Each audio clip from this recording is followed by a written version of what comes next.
Alright, hello everybody, this is Podcasa Bonita, I'm Rachel. And I'm Shirley, and welcome to season 14, and this season is super special because we have another guest star, and that super special guest star is our Mysterion historian, my baby sister, Kathryn. Say hi, Kathryn. Hello everybody on YouTube, remember me from season 4? Oh yeah, she was on season 4 That's for right. like a split second. I forgot too. Now she's earned her way up to a full episode. Yes, we're excited to have her on. We are. So, yeah, we'll just hop right in to the season. Are you ready? I'm ready. Let's do this.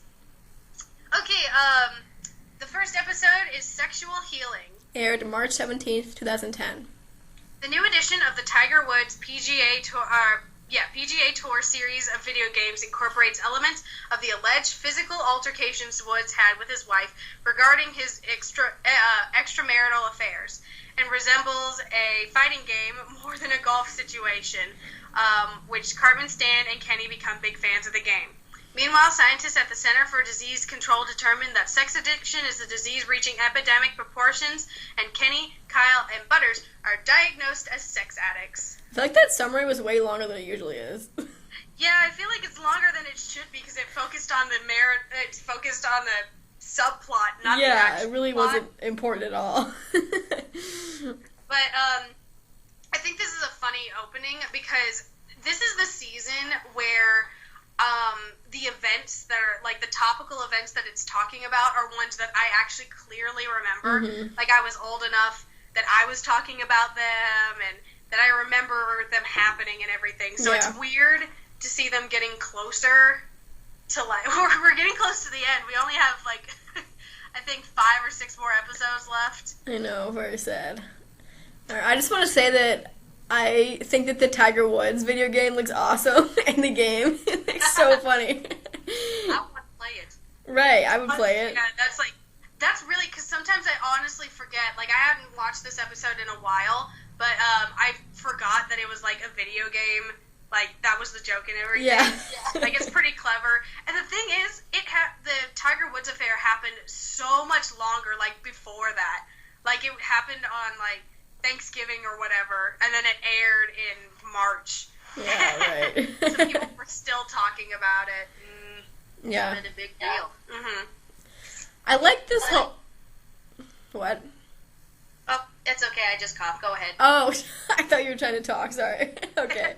All right. I like the whole premise about this entire episode because the whole joke is that, like, the men are trying to put on this show for, like, the women in the room and, like, pretending to be so baffled by, like, why would these male celebrities do this? I really like that whole running joke.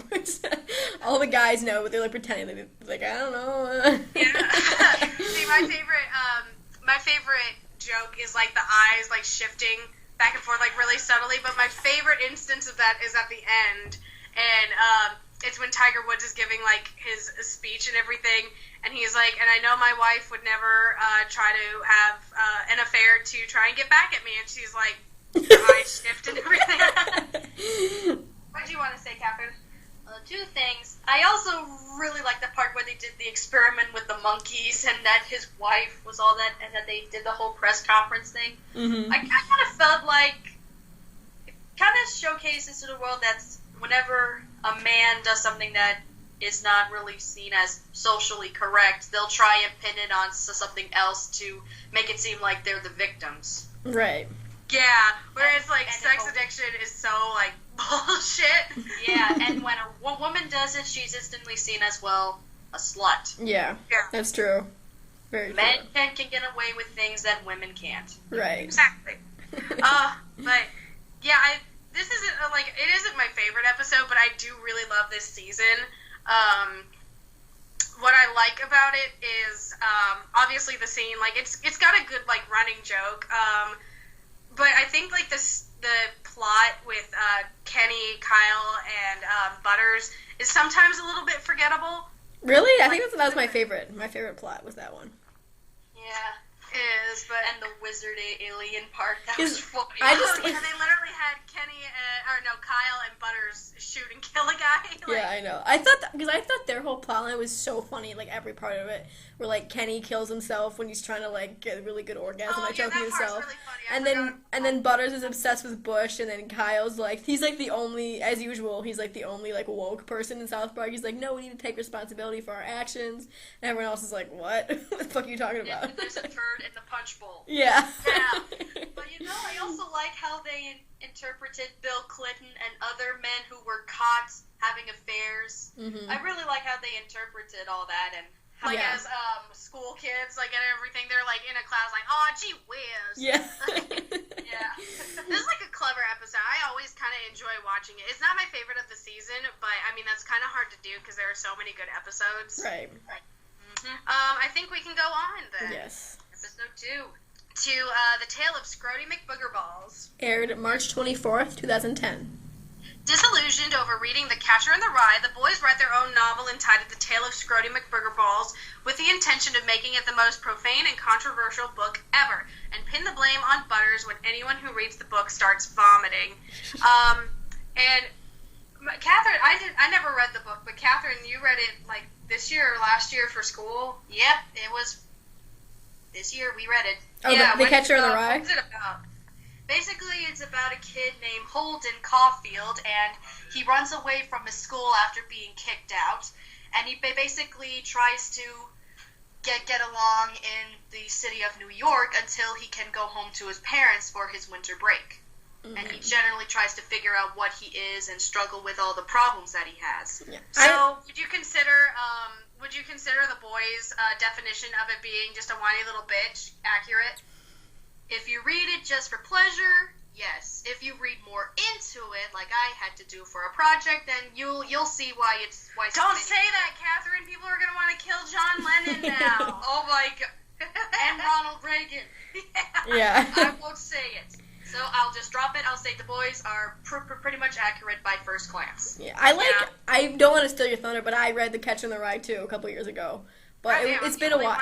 Yeah, it's been a while, so I don't remember a lot of it. That was in the on-level class. I was in the advanced class, and we didn't have to read it. I actually liked the book. I mean, the criticism is kind of valid, but I enjoyed it. See, yeah, I want to read it. I just don't have time anymore to read. Yeah, I thought it was so funny how the boys were so angry that this book is banned because they didn't understand the literary value of it and understand at all why it was banned, because they think it has to just be naughty and dirty, and it wasn't, so they didn't get it. Yeah.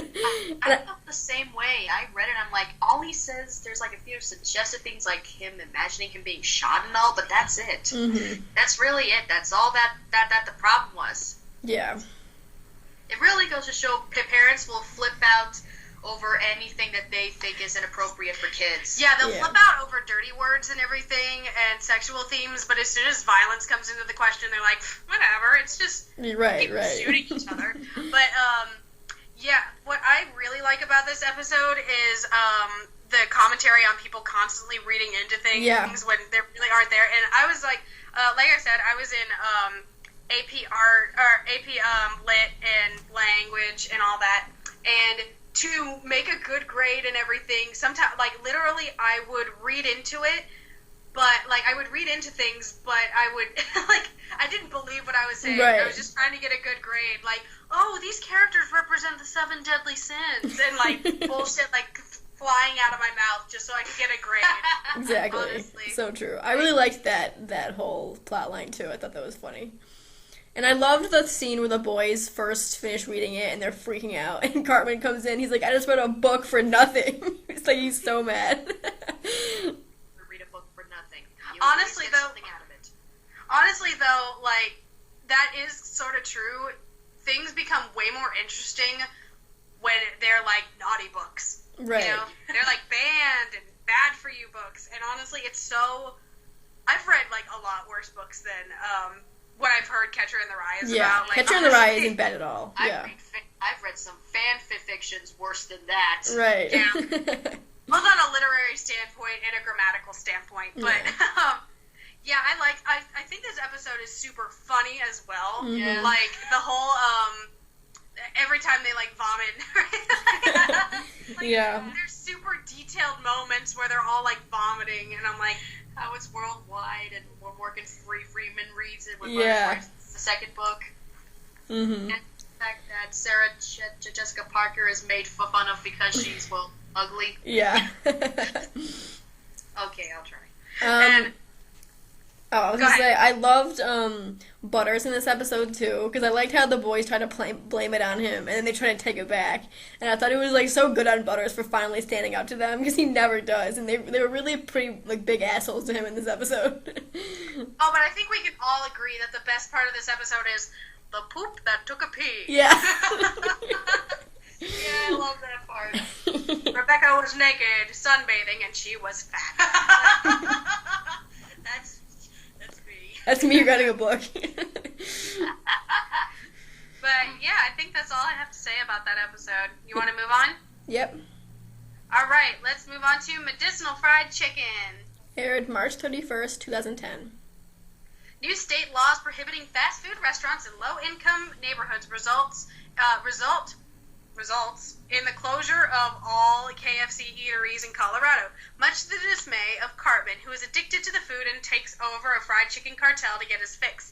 Meanwhile, Randy Marsh learns a former KFC outlet has become a medicinal cannabis dispensary, and he attempts to give himself cancer to get doctor's referral for medicinal marijuana, which he succeeds to do.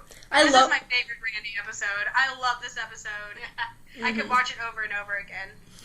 I love the scene where, God, I don't remember if it's when he's outside sunbathing or if it's when he sticks his balls in the microwave. But I love the part where Stan walks by and he's like, "Dad, Mom said to stop trying to give yourself cancer," and Randy's like, "I'm just gonna get a little bit of cancer, son. It's okay." I love that. That's when he's sunbathing, and then I love the part after where he's like, he has his balls in the microwave and everything, and he's like, "Hey Stan, could you give me a beer?" Stan, he just walks away. He just keeps walking by. Oh my God. That's like, but I love the obviously like the best part of this really is the Randy subplot. Even though I love the Cartman subplot, I think that's like really clever. Mm-hmm. The Randy part, anytime that they're bouncing on their balls like in the street and that funky music is playing in the background, I lose my shit every time. Yeah, it's very weird. It's in my head and I can't stop laughing.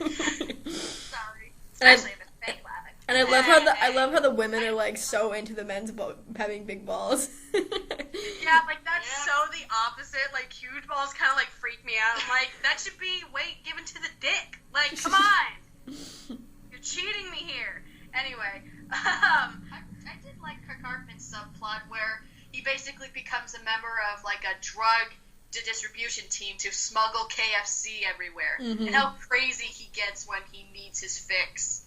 Right. I also love like the Scarface reference and everything, where he like cuts up the chicken skin and snorts it. Yeah. Like I can honestly feel my nostrils burning after watching that. Oh gosh. Yeah, I love the commentary about how fast food is like considered more dangerous than drugs, and how like KFC is illegal now, but drugs are illegal. I thought that was very funny and a very clever switch. Yeah, and the fun fact of this episode is that it's actually based on an actual pot shop, and it was in Colorado that used to be a KFC, and Matt Stone himself like went there and bought weed from them, and he said he's like, it just looks like a KFC, but they stuck pot leaves on the side. They're hiding in plain sight. It's weird because like it's now starting to get like the legalization of marijuana is like really kind of kicking into gear. It's not just in one state anymore, so it's kind of funny to like see where this has gone. But I mean, where I live, I don't see many fast food bans at all because I live in the deep south where everybody is fucking fat, but, including me. But and me. But yeah, I think it's kind of funny to like watch it and see how everybody makes a huge deal out of it. And now everybody's like, whatever, just smoke pot. Who cares? Right. If you want to screw over your life, go ahead. Exactly. Okay, you ready to move on? I am. Okay, let's go on to You Have Zero Friends. Aired April 7th, 2010. Kyle adds a third grader named Kip as a friend on Facebook, who is a loner and doesn't have any friends on Facebook, but Kyle's current friends erase themselves from being Kyle's friends, causing him to face drastic measures. Meanwhile, Stan has a Facebook account created for him against his wishes, and Randy becomes brash towards him for not already having added his family as friends. That's a weird, that's oddly worded. Yeah, it's focusing. Pretty much just funny because it's true. Honestly, this episode, by default, is probably my least favorite, but I think it's just because I've seen it so many goddamn times that I'm just tired of it. I can see that. I love this episode because I love the Kip Jordy character because me too. I relate to him so much because I also have no friends and I would take my computer what?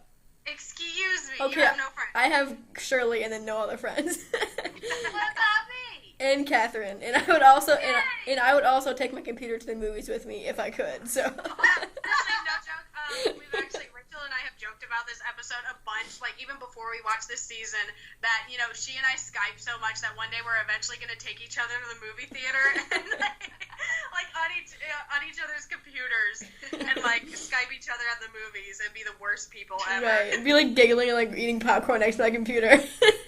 You're trying to shove popcorn through the monitor and everything. Yeah. Literally me.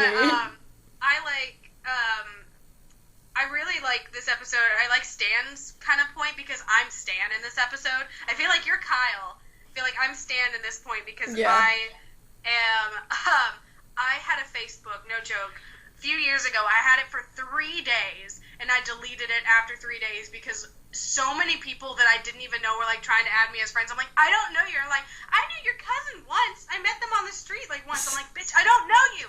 I don't want to be friends. And then again, I have a Tumblr where all of my friends are strangers. Exactly, Shirley. But Facebook is just too weird for me. I could never get into it. I just never did. So I'm like Stan in this whole situation. Mm-hmm. This is why I don't have any social media. Mm-hmm. Yeah, because you get sucked into the Tron world. Right. You have to play. I would. That actually looks like fun. And I like the part where Stan's profile just takes a mind of its own and they battle to get out of yachts. I find it funny. I think my favorite. I love how anticlimactic it is. It's just Yahtzee. Yeah, I think my favorite running joke of the whole episode is when Stan's dude, who the hell wants to play Yahtzee? And the whole episode he keeps having to battle people in Yahtzee. I love the whole Tron parody. I have never seen the film, but it looks cool. Mm-hmm. This was actually when the remake of Tron was coming out, because I listened to that on the Matt and Trey commentaries, and I honestly forgot that movie came out.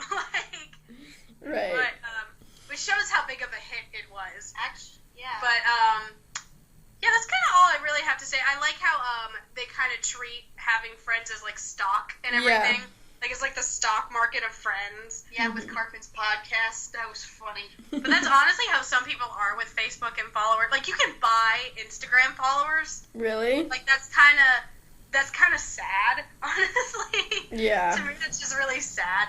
But I mean, it hasn't the ideals in this episode haven't changed. It's just the platforms have changed. Now it's kind of Instagram or Twitter. Right. Or what?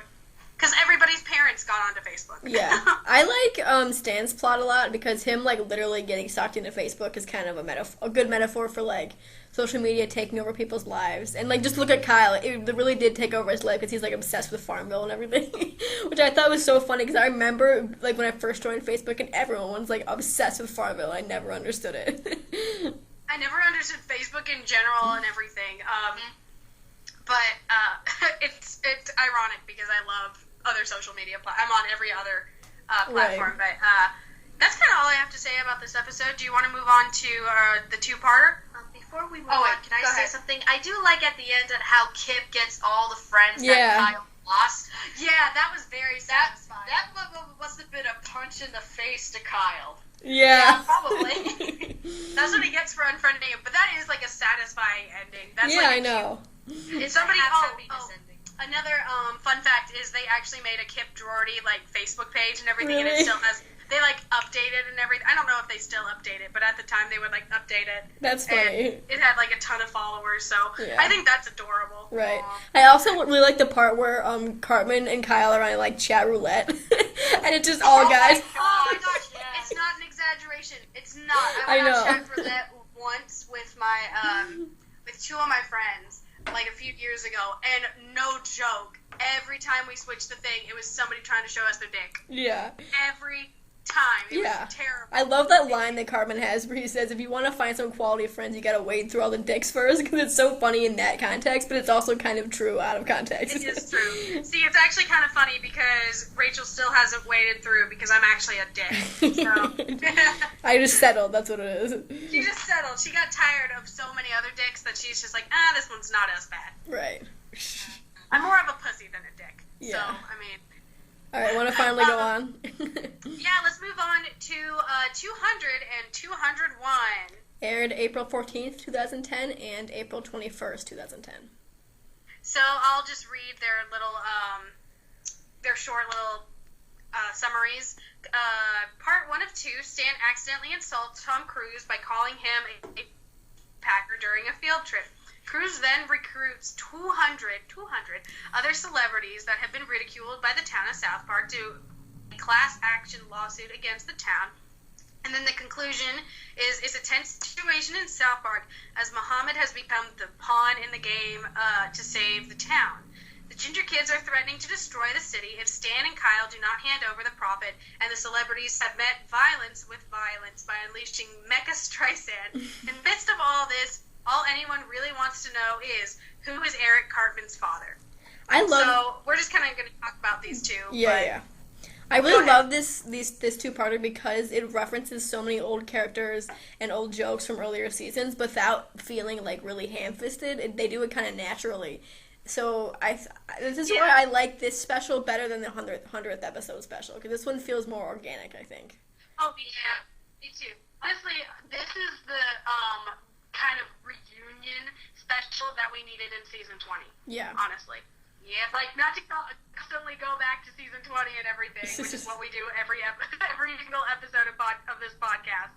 But this really is, like, a really natural, like you said, it's very natural, because you've got the Jennifer Lopez. That's my favorite. The Mitch Connor thing coming back is so goddamn funny. And I think my favorite reference in this, like, I'm going to talk about the basic stuff before we delve into the really big Muhammad issue. But I definitely love how Eric, I think in the second episode, says, like, I swear to you, people care way more about who my father is. Yeah.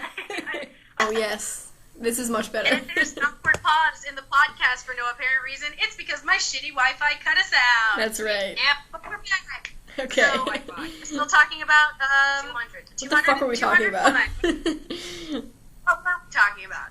Let me see. Maybe the viewers can remind us. Right.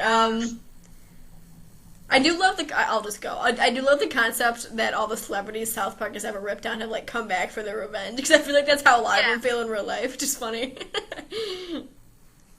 For real, what I love about this, honestly, I'm going to talk about the Cartman side point again, because the actual who's Cartman's father thing is really, really, really cool. Like, this season has really, like, suspenseful writing, and it's good. Yes. It's, like, really good suspenseful writing, which I love.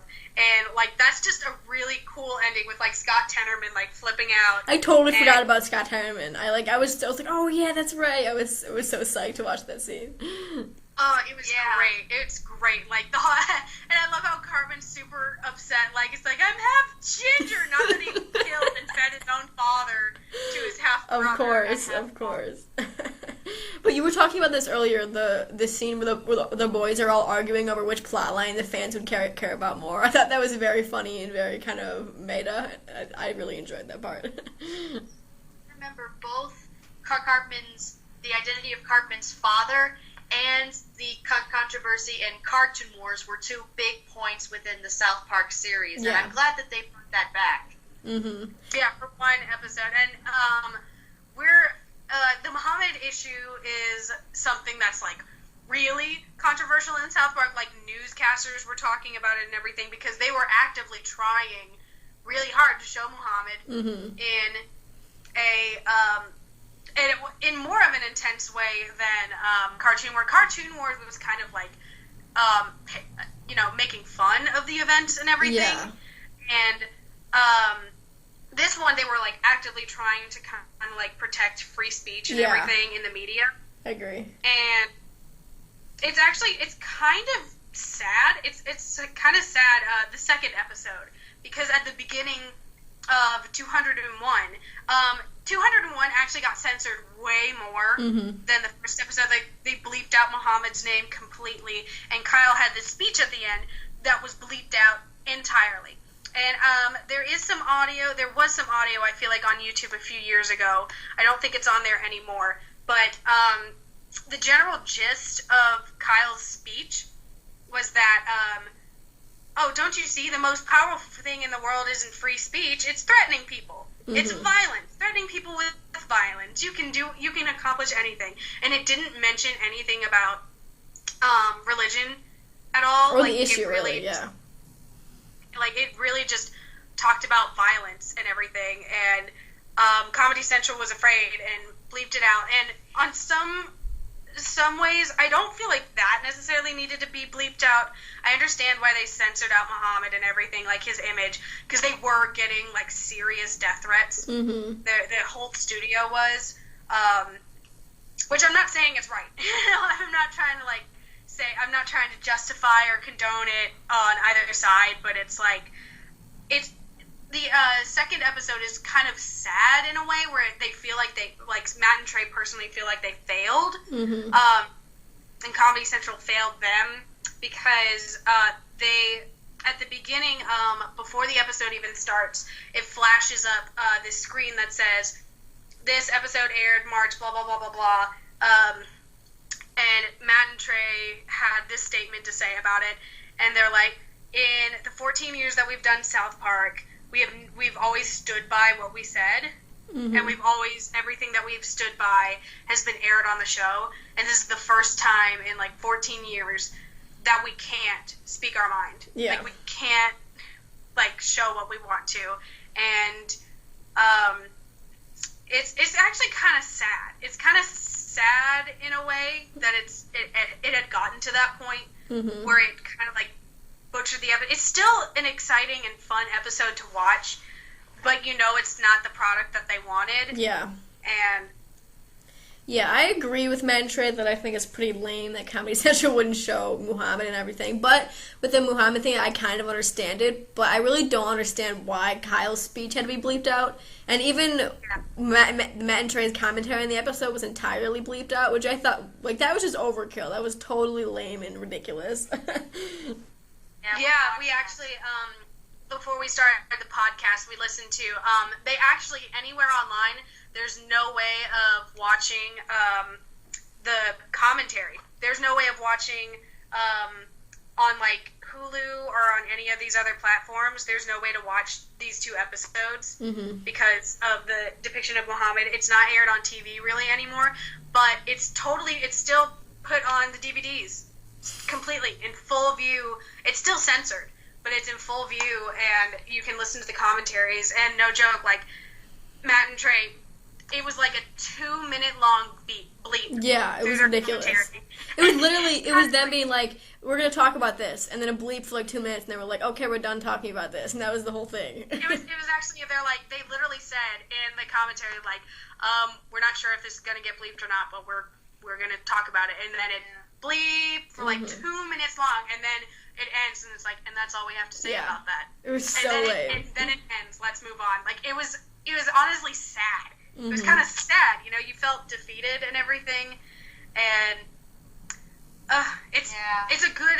See, these two episodes though are really good. Like, it has its lighthearted moments, obviously with like the Streisand stuff. It's got its suspenseful moments, and it does have like that classic controversial issue and everything. So I think this was a really great 200 special, 200 episode special. Yeah, and I also like how the interaction with Scott Tenorman rushed in the video game Tenorman's Revenge for the Xbox. Oh, yeah. We've never played it. Like, I honestly sometimes forget that it even exists. And it looks like a lot of fun.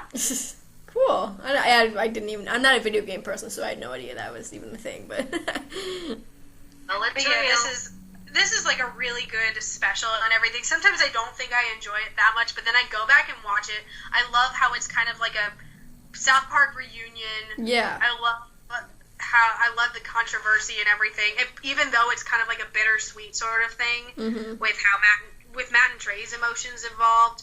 And people were talking about this like forever. They're like, is the joke really worth it? Is it worth the joke? And it's like, it's not about making a joke. Yeah. It's really not making a joke. It's about exercising your right to free speech. Yeah. And whether or not you like agree with, because they weren't trying with what they were doing, they in no way were trying to depict him as a terrible person. They were just trying to show, you know, an image of him and everything, and it's kind of sad, like what happened. Because in fact, in the episodes, they were always they acted so nice to Muhammad. Yeah. They apologized for everything that he's been put through. I kind of can't help but feel like that's an apology to the Muslim people for how radical some people can be. Yeah, I can see that. It's like it's meant in a positive tone, but the product kind of came out of fear from them. Yeah, I agree. And it stinks because the whole episode revolves around this controversy and them like talking about free speech and saying all jokes should be fair game, and then it totally like kind of contradicts itself because it was bleeped out, and that kind of sucks. I know that's not what Matt and Trey wanted at all. Yeah, and I know there's no malice behind. They honestly like have never really been like awful to the Muslim community and everything, which I'm not equating Muslim to terrorists. Like that is completely a lie. Yeah. It's only bad luck that ISIS claims to be. It's like it's a weird. Okay. It's kind of like a weird, touchy subject, but I feel like it's a subject that we've touched a little bit too much. So we'll stop boring you guys, and we'll move on to a total 180 from this episode, Crippled Summer. Aired April 28th, 2010. The drug addiction of Tally is growing so overwhelming that South Park children make attempts to help him.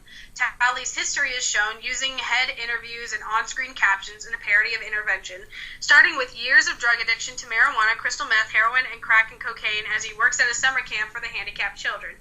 Meanwhile, as Timmy and Jimmy are attending the camp for summer, a fellow camper plots to kill Jimmy, but his attempts backfire due to his dim-witted associate causing havoc and issues. I love this episode. Yeah, it's really weird, but I like it. It is a really weird one. The Tally is either used in a really good way or kind of in like a really crappy way. I can't really. This is like the only instant where I'm like, he's okay. He's okay. Like he's fine. I kind of love the idea of washcloth. Like that's hilarious. Yeah. Wait, they had a little washcloth. Wait a minute. A human fucked a towel. Honestly, how is that even possible? Okay, Kathryn, you're talking about a show that's had like PETA, like fucking animals and everything. Yeah, you're right. And so whale sharks. Human having sex and having a towel's child is fair game, I guess. Right. Yep. I like that scene is super funny. Yeah, I like how committed this episode is to the intervention format. I loved the scene where like it would just like explain things that are going on in this really somber way. I thought that was so funny because it was something they were talking about. The same guitar chord every single time. That was really funny, and I really enjoy the Nathan subplot and everything. Like, it's actually sometimes I'm still like a little like ooh, because it's funny, but I feel bad for laughing at it because they depict a lot of the handicapped children as parodies of Looney Tunes. And I'm like, on one hand that's really funny, but on the other hand I'm like, ooh, that's a little sharp. I don't know how I feel about that. Shut up, Nipsey!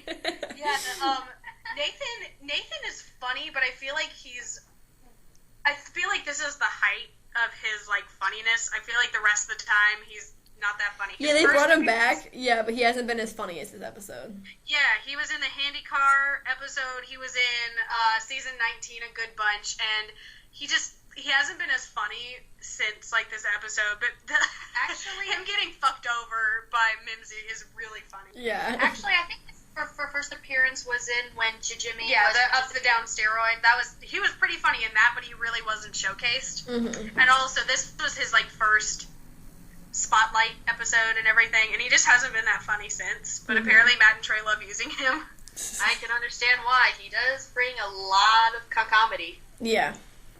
The shut up, Mimsy! I Rachel, think Mimsy's am I funny. Mimsy or are you Nathan? Am I Nathan or Mimsy? I don't know.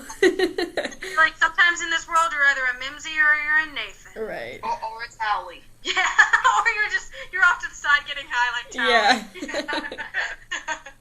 But, I don't have a lot to say about this one. Huh? I don't have a lot to say about this one. I didn't like it that much. Me either.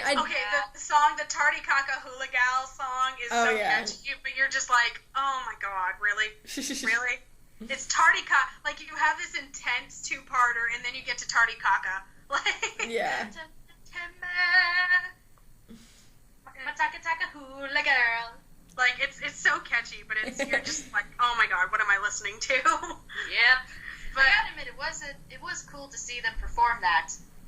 Yeah, I really like the whole cat and mouse and everything. It's just a basic, like, one side is an intervention parody, and then the other side is a Looney Tunes parody. Yeah. So, like, polar opposites in one episode. But I don't have much to say about it. It's just good. Yeah. So you ready to move on? Yep. All right, let's go on to Poor and Stupid. Aired October 6, 2010. Cartman tries to become poor and stupid so he can live his dream as a NASCAR driver with Butter's help and an angered Kenny. So, if you guys are ever wondering if people like these guys, like the dip vids, the rednecks in this show exist, they do, and they're all my neighbors.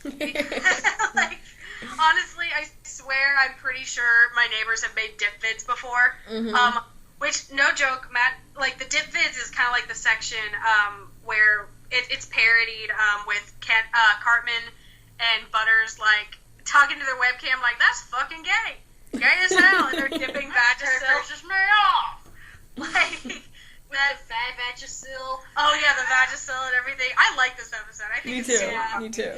Since I'm a NASCAR fan because I did a research paper on Bill Elliott, a NASCAR driver right here in Georgia, and I know a few things about NASCAR, and I gotta admit, I like how they portray that not all NASCAR fans or rednecks are actually very intellectual, especially the drivers themselves, and how much science and work it takes to actually put on the race and drive through it. Mm-hmm. I agree. I mean, I know this is a Cartman episode, but I really, really like Kenny's involvement here. I like how he's really kind of the face of, like, being like, not all NASCAR fans. And my favorite part of the whole episode is when he, like, jumps on Cartman's windshield, and he's like, I fucking hate you! Oh my gosh, see, what's so funny about this episode is, like, you can't really tell if Cartman is, like, being serious about this whole issue or not. You can't really tell. It's like, does he really think that everybody is poor and stupid? Is he really, like, under this delusion? Or, like, I really enjoy this episode. I think it's super funny. I do like the part where Cartman says, I wasn't born with a plastic spoon in my mouth. I had to work. Like, I had to work to get here. Oh, wait, I remember what I was going to say. Gosh, I love how you said Kenny's involvement. Remember when we actually had Kenny's involvement in episodes? I know. Those were the days. The good old days. I demand more Kenny. Right, exactly. I fucking love the ending in this episode where, like, Patty gets revenge on her sexist husband. And then I also love the part where Cartman, like, decides not to be a NASCAR driver anymore, and then he wants his money back. He's like, God damn it, Butters, you're always trying to screw me over. Well, you know, it kind of makes me wonder, does Vagisil actually work? What? Work for what? Like, clean your vagina? Yeah. I love it where he, like... Work like how Cartman uses it. I love how he, like, you know what I also love? My dog's fucking barking a lot and ruining our recording. But, yeah, she, I kind of love, like, the whole, my muse, my flame, Patty. I love how he's just, like, it's used for every day. Every day.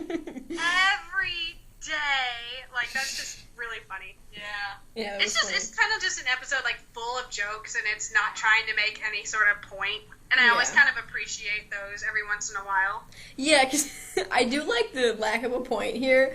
It also kind of makes me wonder, like, is this episode trying to, like, rip on NASCAR or what? Because I actually kind of don't know. Yeah, you can't tell if it's pro or anti-NASCAR. But, yeah, that's all I have to say about that one. Are we Let's ready? go on, yes. Okay, let's move on to It's a Jersey Thing after Rachel had to pee. Yeah. Alright, aired October 13th, 2010. The town begins a war against New Jersey because obnoxious New Jersey residents visit and annoy the South Park residents. Meanwhile, Kyle is unable to control his actions because Sheila reveals that she is from New Jersey, and Cartman criticizes him.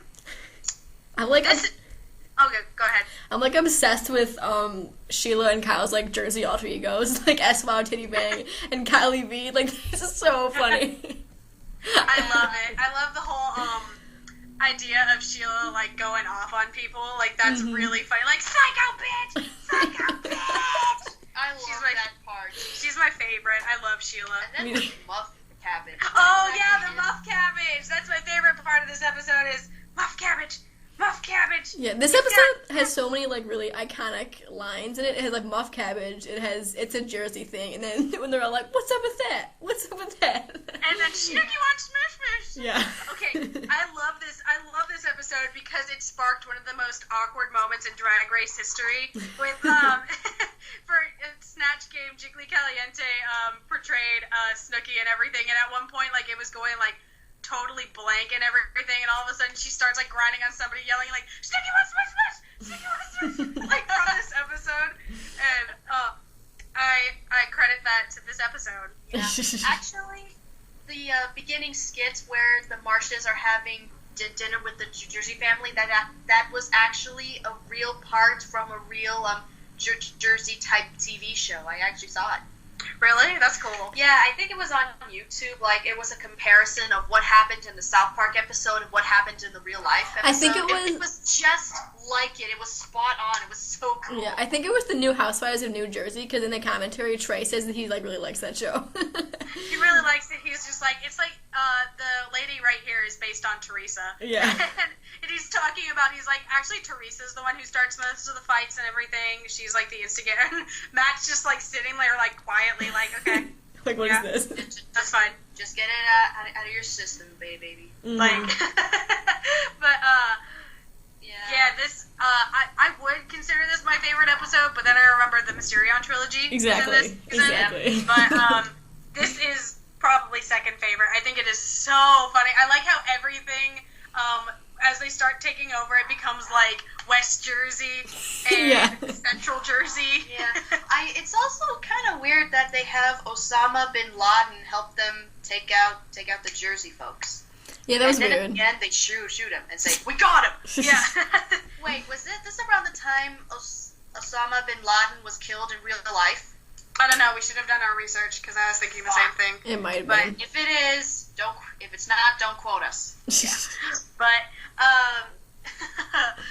I just think this one's funny all around. Obviously, everybody loves the Kylie B transformation. Mm-hmm. I like how it parodies like a werewolf. Oh yeah, it parodies Teen Wolf. Apparently, I've never seen the show before, but apparently it parodies. No, it's the movie. It's the movie that it parodies.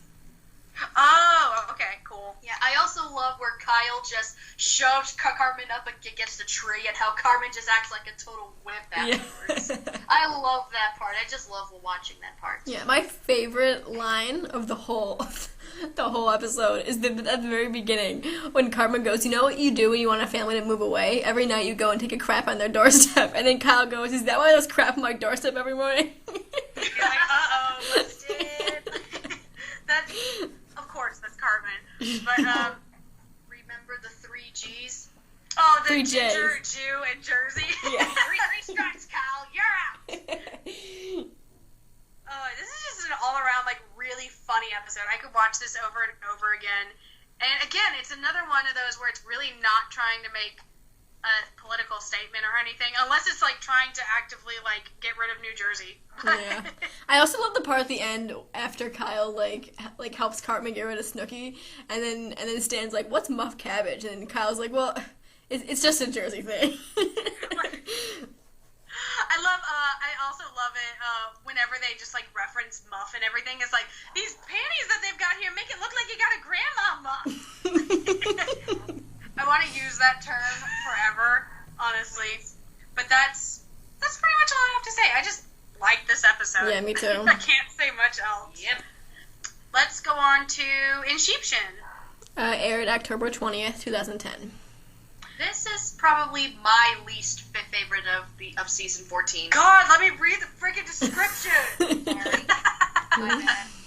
Stan and Mr. Mackey suffer a compulsive hoarding, and a group of experts try to find out the reasons for this, which leads to Stan getting trapped in Mr. Mackey's dream. I was joking, by the way. But don't do it again, bitch. I think I kind of have to agree. Like, I like this one, but I have like the least amount of things to say about it. I just don't have a lot to talk about. Yeah, I do like the jokes that they make about the sheep herder and mistake it for sheep hoarder. Yeah. I also, the fun fact I have for this episode is that they actually, Matt and Trey kind of accidentally ripped off College Humor. Mm-hmm. I think it was College, I'm pretty sure it was College Humor. Because the story was Matt had seen the episode and most of the other people in the office had seen it, but Trey's the writer and he hadn't seen it, so they're like, well, let's just look up parodies on YouTube and everything, and it's like basically so they watched like this one parody, and they use like I don't know the full story because I haven't seen the College Humor video, but they use like references from that video and kind of like accidentally ripped it off in a way. Mm-hmm. But it's really cool because Matt and Trey like immediately like realize their mistakes, and you're like, you know what, guys, we fucked up, and we're gonna like that. Matt took them out to lunch and everything. Aww. And they talked to the guys at College Humor and like, we're really sorry. Like, do you want us to like pull the episode or put commentary like so that I think is like super awesome. And College Humor, I also appreciate College Humor because they're like, nah, dude, it's fine. Mm-hmm. Like, you know what, it's all good as long as you like acknowledge whatever. They didn't ask for anything. Yeah. It's just really cool. They're it's kind of adorable when they realize their mistakes and everything. And yeah. It all could have been avoided by them actually just watching the movie, but they got lazy. Yeah. Matt and Trey lazy? No. No, really? They do their episodes in 6 days? No, there's no way that they could be lazy. Mm-hmm.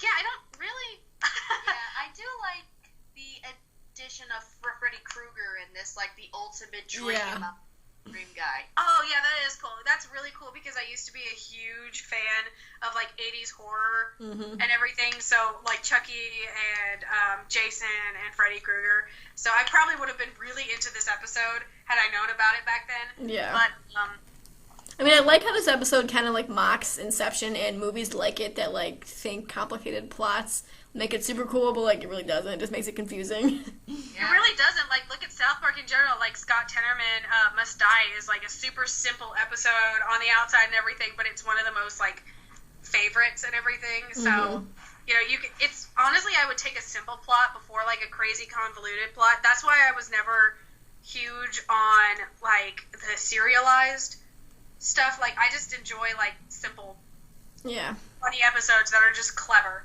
Because it's easy just to throw in shit to try and make it interesting. It takes a lot of skill to, like, have a simple, simple premise, but make it interesting. Like, you have to actively make it interesting. So, I really like their commentary on that. And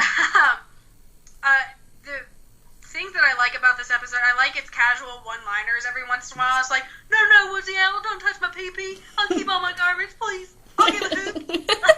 Yeah, little Mr. Mackey was really funny. Quite cute. Yeah, he was kind of adorable. I'm just wondering, what happened to him when he was growing up that turned him from that adorable little kid into what he is now? I think it was the molestation. I think that's what it was. Yeah, honestly. Yeah, I think you're right. So, honestly, I think this episode is better than the real Inception, but that's not saying a lot, because that movie's kind of terrible.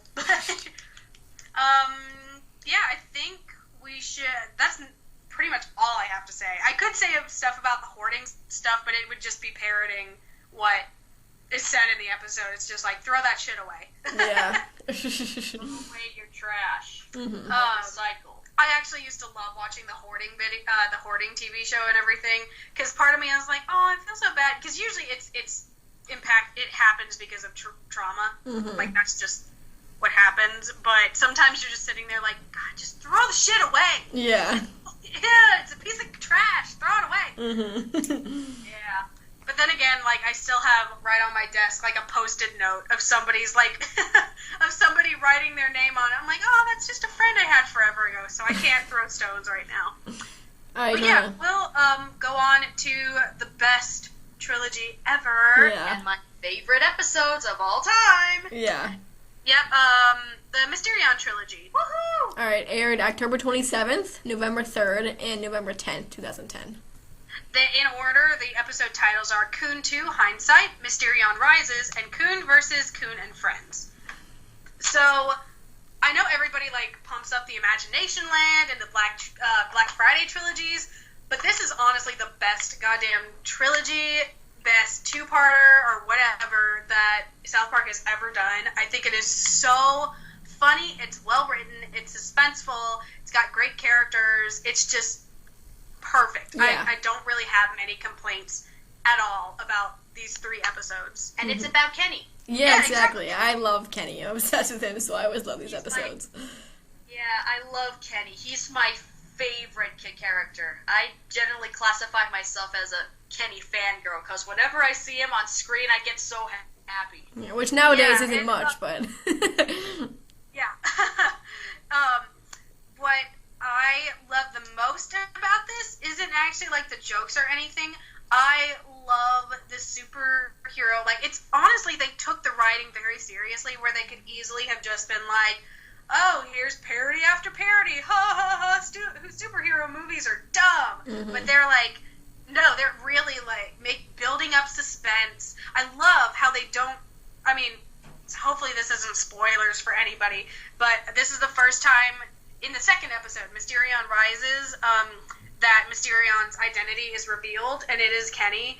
And it sucks for me because I had it, like, spoiled to me before I had seen the episodes, but I wish I hadn't, because I would have loved to watch this episode and just hear, like, Stan say, like, dude, Kenny, chill out. Like, and that's the reveal, yeah. Like, that name drop, like, that was so freaking clever. That was so funny.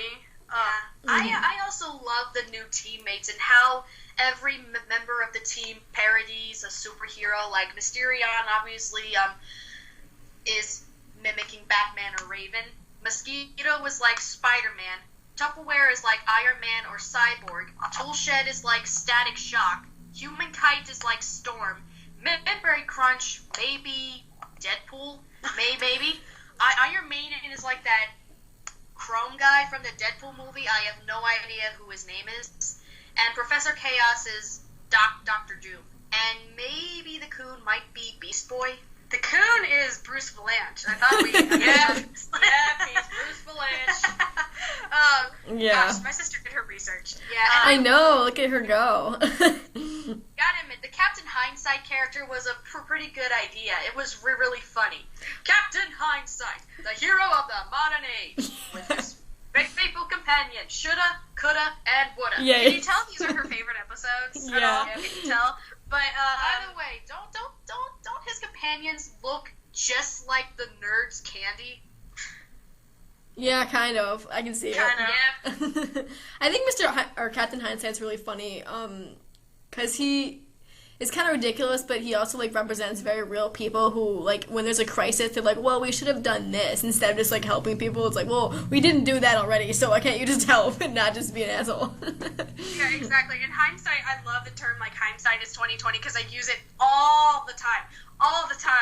And because of this episode, sometimes I'll be like, under my breath, I'll be like, thank you, Captain Hindsight. Like, yeah.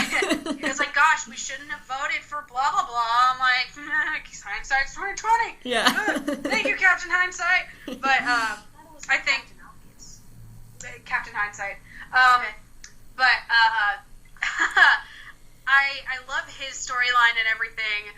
But honestly, the best part about, at least in my opinion, is definitely Mysterion. Yep. Like, I totally. love his personal struggle and everything, because that's what I enjoy the most about this trilogy, is that it's superhero-like setup, it's suspense, it's actual, like, really clever writing. Like, it's very well written in a very movie-style format, just split up into threes. Yeah. I also love how they interpreted the Gulf Crisis with BP and then changing it to DP.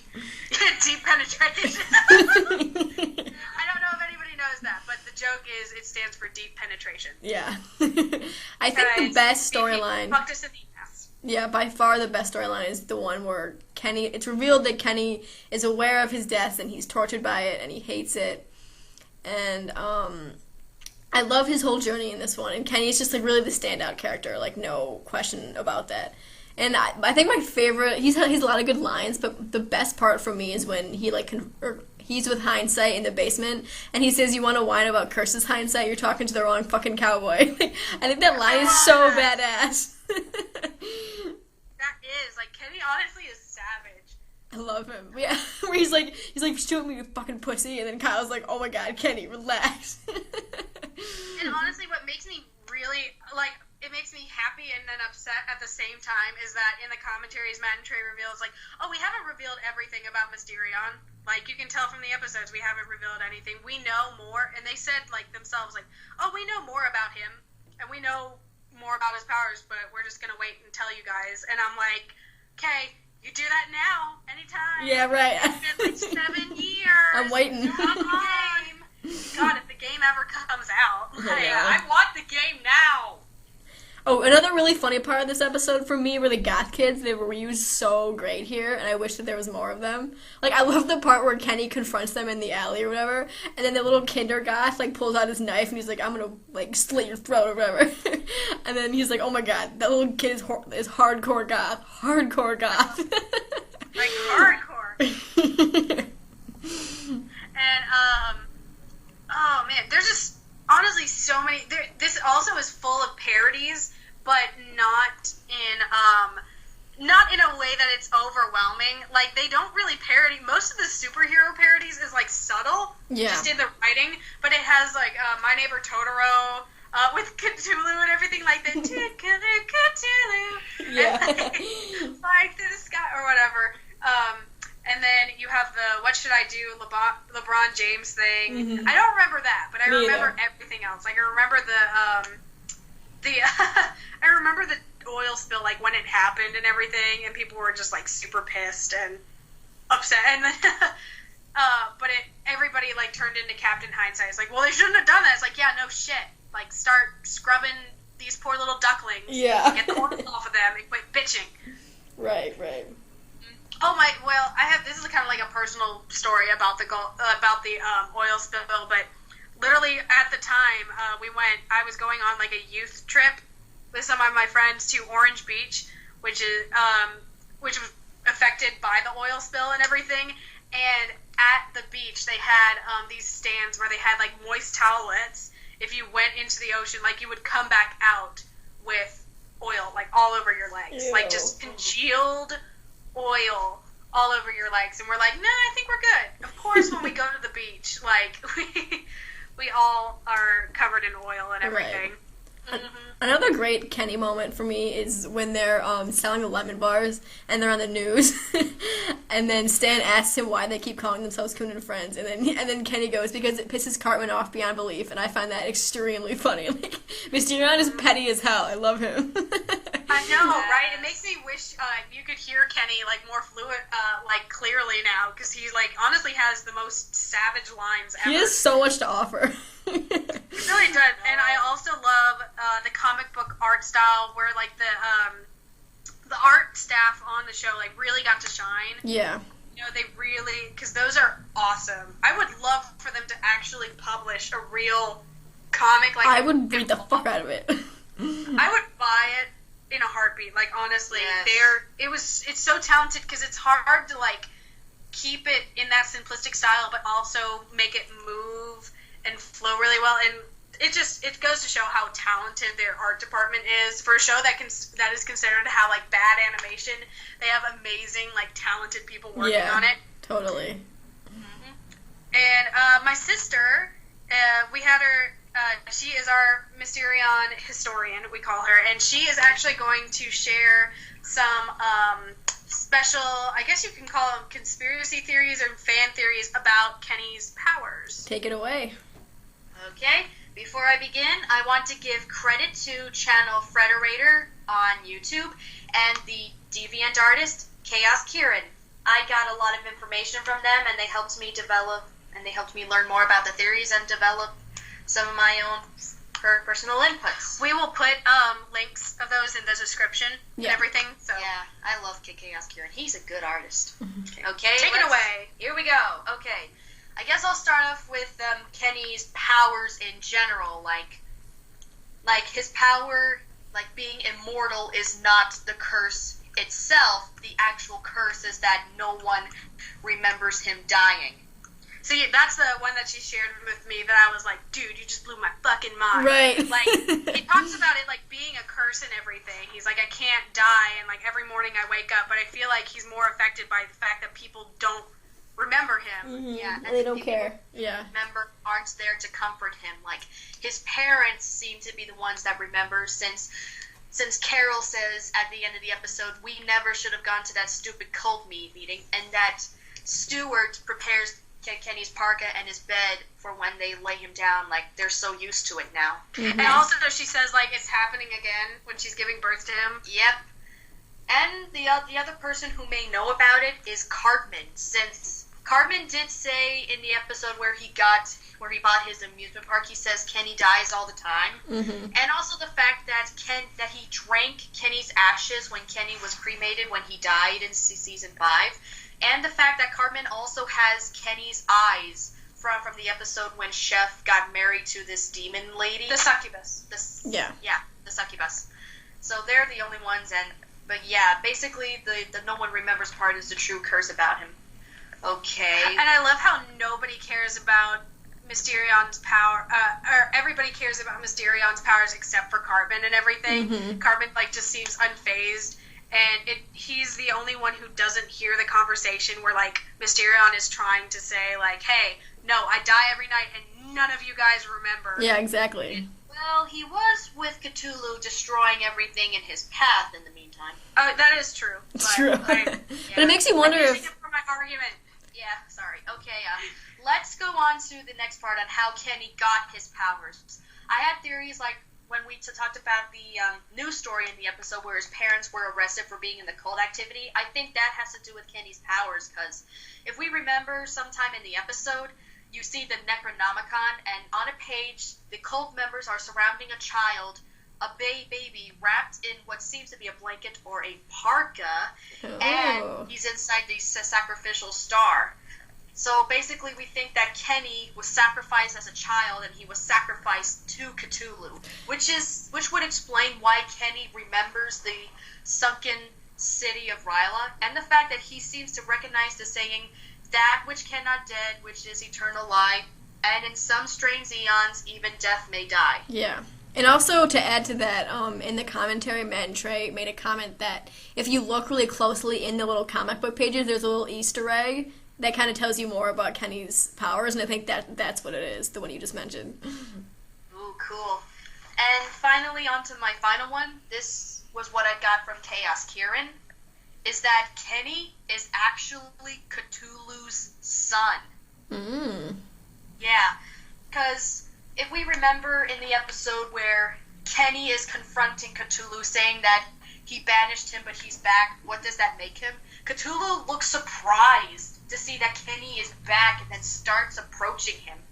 And Kenny's just saying that he will give himself to Cthulhu, that he is his true prize. He will give himself to Cthulhu if he gives his friends back. And Cthulhu actually gives this face that he's actually considering it. He's actually considering taking Kenny and letting the boys go. Because I think Cthulhu might have recognized Kenny when he saw that he was back. because if we see that how affectionate Cthulhu can be with Cartman, mainly when Cartman turned on the charm, I'm thinking that maybe Cthulhu gave Kenny his powers because he wanted to keep him and raise him in the Suzukan city of Ryla if he was sacrificed when he was a baby. That's very interesting. Yeah. Very cool. See, I love it when people delve into Mysterion because he is like for a character that's initially was just like a prop. Kenny was just a prop. Like now he's such a fan favorite and everything, and he's got all these conspiracy theories about him. So thank you, Kathryn, for sharing all those cool conspiracy Actually, theories. there's one last thing I want to add. Oh, go ahead. I'm starting to think that if the cult find out who Mysterion's true identity is, I was thinking that they may try and re-kidnap him and do something, because they keep saying that they invite his parents to the ritual. Like, what if it's an attempt to get Kenny and fulfill the ritual, or it has to do something with Cthulhu himself? Very cool. I doubt Matt and Trey would ever do that because they're too lazy. Right. It's kind of interesting because at one point, like, Mysterion's identity was revealed to the town, but on the other hand, this is South Park and everything resets every week, so who the fuck knows if they even remember? Like, Plus it was Kyle pretending to be Mysterion, and I'm guessing everyone realized... No, it wasn't Kyle pretending to be Mysterion. Well, in the alternate ending... But they didn't end up doing that. Dang it.